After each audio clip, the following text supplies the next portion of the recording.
Okay, so watching FightersOnlyMag.com, and we're here with British lightweight prospect Ross Pearson. We're down in Salford, Muay Thai. It's in Salford, Manchester. Ross's next fight is against Cole Miller, UFC Fight Night 22 on September the 15th. Ross, you're riding a 4-fight winning streak into that. How are you feeling? Yeah, good man. Sharp, fit, powerful. Just like Vinny says, ferocious. What we thought we'd do today is we've opened it up to our Facebook and Twitter users, people on Fighters Only Facebook or people who follow at Fighters Only, so they've sent in the questions for today. So we'll start with one of the Facebook users. Stuart Wells wants to know, if you beat Miller, where does that put you in the division? Do you think you'd be looking at a top 10 opponent after that? I would like to think so. I definitely feel Cole Miller is standing in my way of progressing to that next level of competition.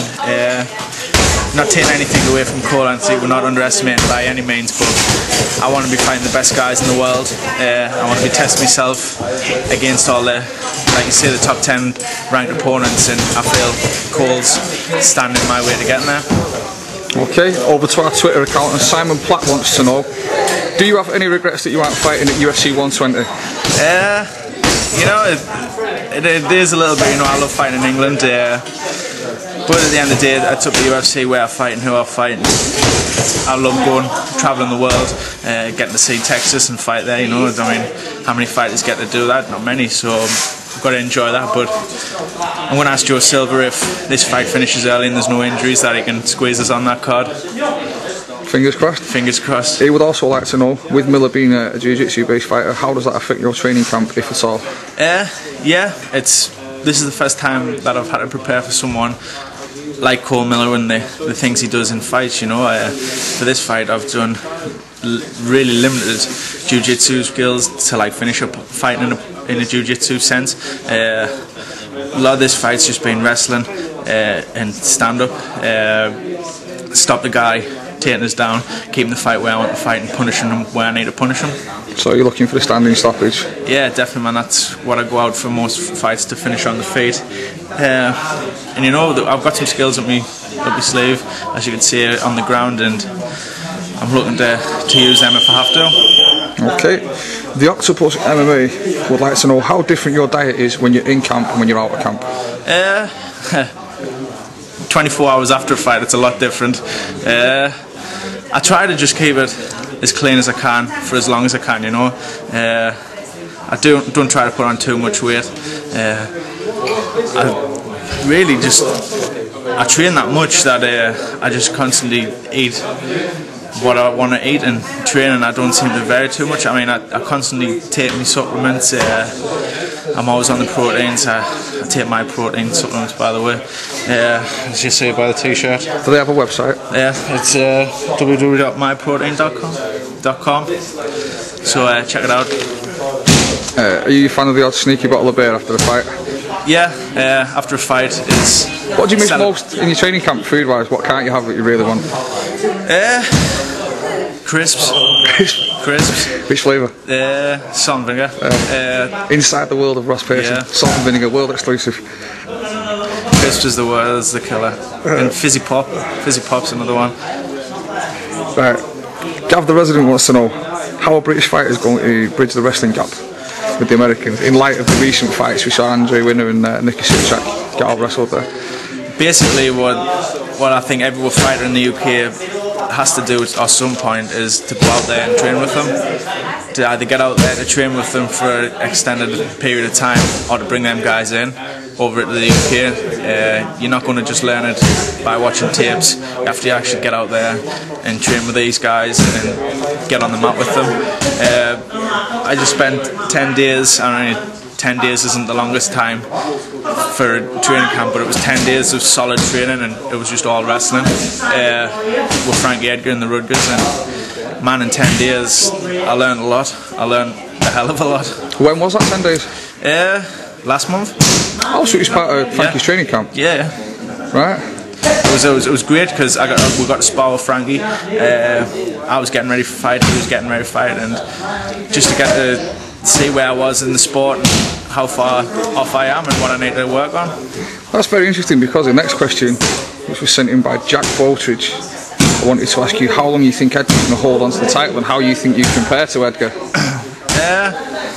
Might be a bit of a sensitive one. No, definitely. I think Frankie is the kind of guy, you know, he's very scrappy, great wrestler, great foot speed.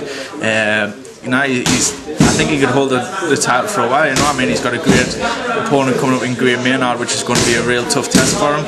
Two wrestlers collide. Obviously, Frankie the smaller one, and then we'll see how Frankie turns out in that fight. But I believe Frankie can hold it for a while. And for me, how far I am off, you know, I'm nowhere near ready for a title shot yet. And that's nothing what I'm seeing at all. But I don't think any of the guys is stand-up background that I've come from, and that's my main area of training and where I'm best at in a fight. So that's what I'm going to be looking for in most fights. But I just need to work that wrestling and the BJJ, and as soon as that comes along, I think I'll be quite a force.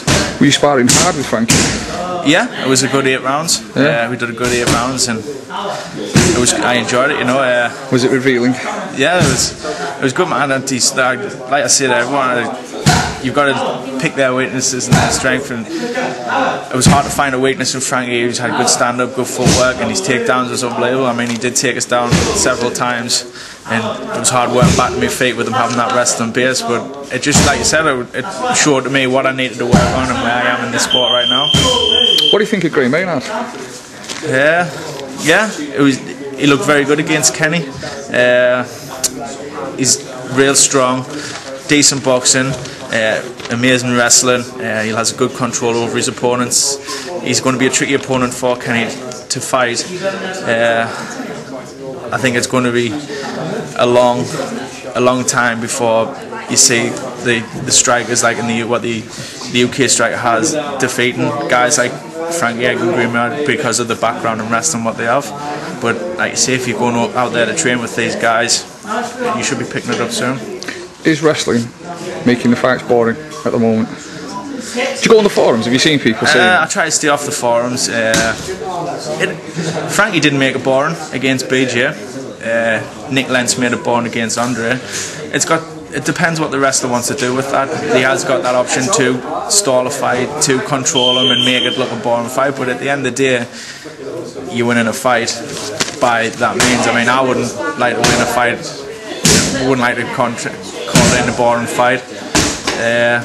So it depends on the fighter, on the wrestler really, on the fighter, because Frankie mixes it up with his boxing, his wrestling, his Thai boxing, and it's exciting, you know, whereas if a guy is just coming to one-on-one and pin you up against the fence, then it gets a bit boring. I think the referee should step in a little bit more, although there's going to be guys out there that's going to say, well, he's controlling the fight, but that's just the fight game and what I think's exciting in the fight sport.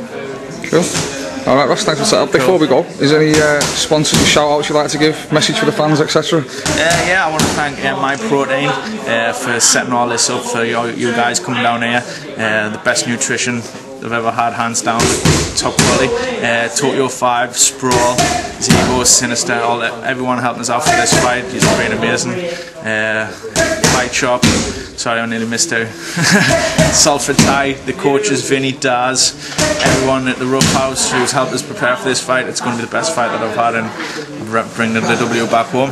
Cool. Right, thanks for talking to us. Best of luck. Nice one.